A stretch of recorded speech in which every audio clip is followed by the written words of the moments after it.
Greetings, C4SO from All Souls Church of Seattle. My name is RJ March, and I serve as the rector here at All Souls, and we've recently had a meaningful week that I want to share with you. So this Sunday, Bishop Todd ordained Kara Nichols Barrett to the priesthood in this just beautiful worship service that we held in our normal Sunday gathering time. And that way, so everyone in our community could be there and experience it. And for a church community like ours that has come from a tradition that did not ordain women to any office, having come into C4SO in October of 2020, and now to be a community that is able to joyfully celebrate and embrace Kara and her vocation just gives me so much joy. So please pray for Kara and her family as they embrace the priestly calling on Kara's life.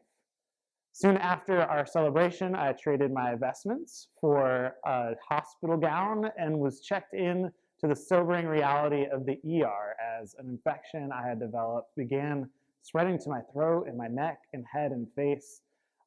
It was another reminder of how often sorrow and joy can live close together in life.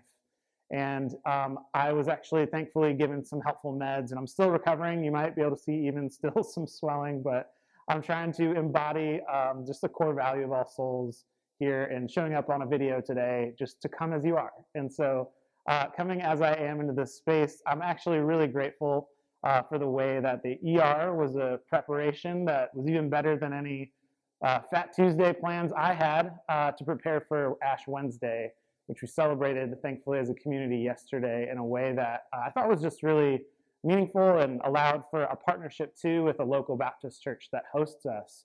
And they came and participated with us in the sobering invitation into Lent. And so we just really are grateful for that relationship and would invite your prayers as well on just God's blessing on that relationship between us and this church that hosts us. And we even had a Christmas Eve service this year together, and we're just overjoyed to see almost 500 people come and worship with us and fill the space that we both normally use. So please pray with us in that ongoing partnership. As we're seeking to be a church, not just for ourselves, but for the sake of others, there are two expressions of that I would love for you to pray for. And the first is with our budding relationship and growing this West Side Neighbor Shelter. It's the only shelter in our neighborhood in West Seattle, which is a community of about 110,000 people total. And so there is a need here for a shelter, and we have been really well led in this endeavor by Kara and her deacon work. And so we're looking actually for someone to come along and fill that deacon role in that space in our community. And so invite your prayers, and if you out there are watching this video and maybe that piques your interest, let us know if you're interested in that diaconal work.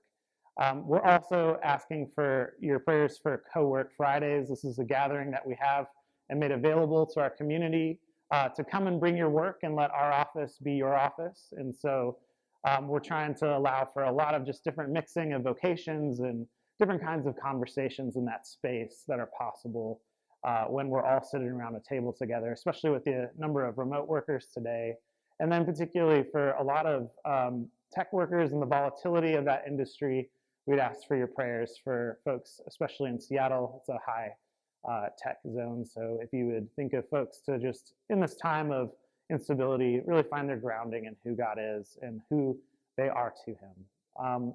So with that, we're just so grateful for you all. We've been freshly reminded about how important our partnership is with you in this work of God's kingdom. And so we just give thanks for you, C4SO, and invite your prayers.